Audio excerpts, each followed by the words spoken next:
It's a unique watch with a cult following. It's an extremely affordable entry point into the mechanical watch game.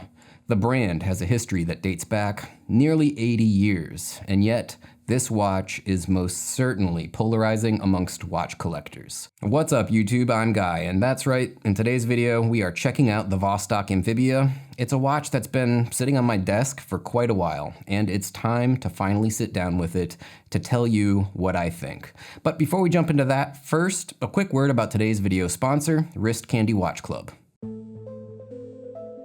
Wrist Candy Watch Club offers NATO and traditional straps in nylon, perlon, leather, and canvas. They use a soft, comfortable, and durable nylon on their NATO straps, and their perlon straps feature braided nylon with a size-adjustable buckle to fit any wrist. Visit wristcandywatchclub.com to view their collection and leave a comment below with the hashtag WCW to enter this month's free strap giveaway. Don't forget to leave a comment with the hashtag WCW down below, because not only will you guys get a chance to win some free Wrist Candy Watch Club straps, you'll also win this Vostok Amphibia as well. Winners for all of the straps and this watch will be drawn next week. Now really quick, before we get to the details about this watch, I wanted to talk about my preconceived notion that this is a wildly popular watch model. Since getting into the watch hobby some years ago, it seemed like all I heard about the Vostok Amphibia was praises for its price to quality ratio and positive sentiments for the watch. And having had it for a while, I do understand the appeal. But having learned not to assume that I know what I think I know, I decided to run a poll on my channel, and I was surprised by the results. As it turns out, this is actually a pretty polarizing and divisive watch model. Now, according to the results of the poll, there's nearly a 60-40 split, with guys not being in favor or being a fan of the Vostok Amphibia. I mean, it's a good thing that I wasn't laying odds on the results, because I'd have lost money. I expected something like 2/3 or more of you guys to be fans of this watch. So, where do I stand on it? Well, I do see the appeal, and I think that it's not bad value for money, but I'm not the biggest fan of it myself. To start, the brand does have a history, and I know a lot of people feel like that's an important part of the pride of ownership. Just look at the Omega Seamaster Moonwatch, maybe one of the most important watches of all time, and you can see just how much the heritage of the watch model can capture the heart and the mind of its fans. The Vostok brand perhaps doesn't have quite that level of a storied past, but having been around since the 1940s, it's not exactly a newcomer. In the early 1940s, the Vostok factory started manufacturing watches for the Soviet military, and it became the official watch supplier of the Ministry of Defense for the Soviet Union in the 1960s. The factory was tasked with building the first models of the Amphibia, which were for the Russian Navy towards the end of that decade. They needed a timepiece with depth ratings of 200 meters. The company did actually even manufacture a large number of watches for the American military in the early 1990s for Operation Desert Storm. So yes, it does have a fairly storied history. This watch, the Vostok Amphibia 2416 Scuba Dude, is perhaps unremarkable in terms of fit and finish by modern standards, but it does have a certain charm that a lot of people do find appealing.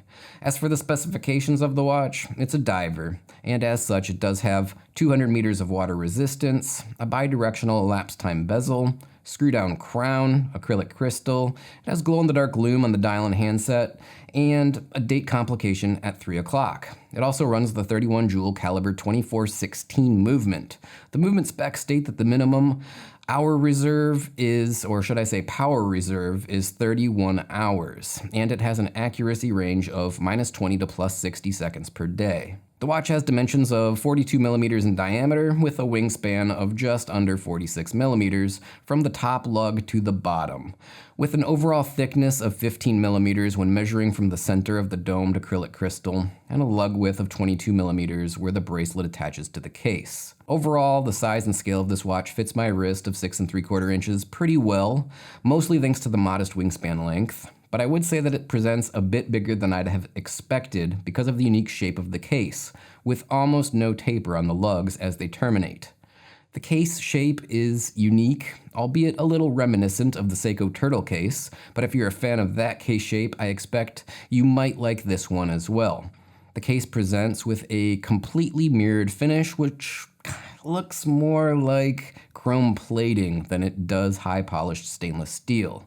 To my tastes, it's not really a good look, but it's durable, and it might be more important that it's durable than it's attractive. The bezel assembly is high-polished as well, with a fine coin edge and paint-filled engraved graduations. It's bidirectional, and it doesn't feature any form of ratcheting steps or detents as it spins, and it has very low friction, so it moves out of place pretty easily.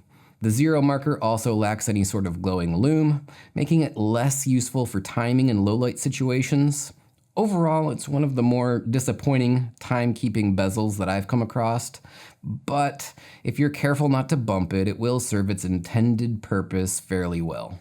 I am a fan of acrylic crystals, and the one used here, it's nice. It's highly domed, and it gives the characteristic lens distortion that you find with these type of crystals when viewed from an angle. It's clear, and the dial is very legible when reading it head-on, and yes, I am a fan of it. The caseback isn't a traditional screw-down caseback that you would find on most watches. The engineers created a two-part caseback that is in conjunction with the crown and crystal compressed by water pressure to ensure water resistance. Now, I'm not an engineer, and whether or not this is a better system for achieving a hermetic seal at depth is a discussion that I'll leave to those of you that are more knowledgeable than myself. But I had no problems with any water that I threw at it, so it's good enough for me. The crown is another deviation from the typical, and it's a bit quirky. First, the threading and unscrewing of the crown is not refined in the least. It works, but it doesn't exude quality when it's in use. Once unscrewed and in the hand-winding position, the crown wobbles freely from the stem.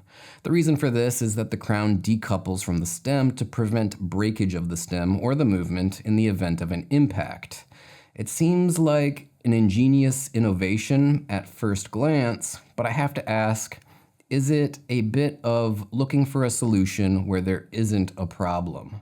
Yes, it is a solution to a potential problem, but it seems like such a rare problem that the juice really isn't worth the squeeze. And what I mean by that is that it makes interacting with the crown, winding the movement, and setting the time and date much more finicky than a more traditional crown and stem assembly. Speaking of setting the watch, this is a non-hacking movement, and there is not a quick set date. Setting the date involves the laborious task of scrolling the time back and forth past midnight over and over, which isn't exactly unique for this watch, and I have seen it on extremely high-end watches as well. But regardless of the model, it's still a mild annoyance when you have to set it. The dial of this watch is one of my favorite aspects about it. I chose this model for the simple, flat, black presentation with white contrast printing on the Arabic 6, 9, and 12 markers. The date's nicely framed in a white outline, and the minute graduations match up with the white logo printing. Overall, it looks great. The handset and the small plots at each 5-minute interval feature green luminescent paint, which is fairly bright on initial charge, but not particularly long-lasting. It's simplistic in design, and the scuba diving character is definitely different, but overall, I really do like the dial. Underneath the dial is the 2416 movement powering this watch. The 31-hour power reserve is pretty low by modern standards, and the accuracy specs of -20 to +60 seconds per day is, for me, mostly unacceptable. But I am admittedly the kind of person that values accuracy above most other aspects in a watch. That said, in practice, my model is reasonably more accurate, and I see daily averages between about +10 and +20 seconds per day. But when shopping for a watch, I make myself aware of the specs, so I'm not disappointed if it were to fall into the outer limits of the range. I have read that the recommended service life for this movement is about 10 years, which is impressive, so perhaps what it lacks in refinement, it makes up for in durability and longevity. The last thing to touch on is the bracelet, and let me start by saying that it is awful. If you're going to buy one of these watches, I would recommend you skip the bracelet-equipped models entirely because it's on the bottom end of the spectrum in terms of quality when compared to other bracelets on the market. The The hollow end links don't fit the case well, the clasp is bottom of the barrel, and overall, it's a disappointment. Luckily, there's plenty of models that come on a strap and plenty of aftermarket strap options for this watch, like the Wrist Candy Watch Club straps that we're giving away with this watch today. So what are my final thoughts on the Vostok Amphibia? Well, I respect the watch for what it is, and for the price you get a decent value for money. But for myself personally, I'm just not really much of a fan. That said, I do understand the appeal, and I understand why there's a fan base for this watch and for the brand.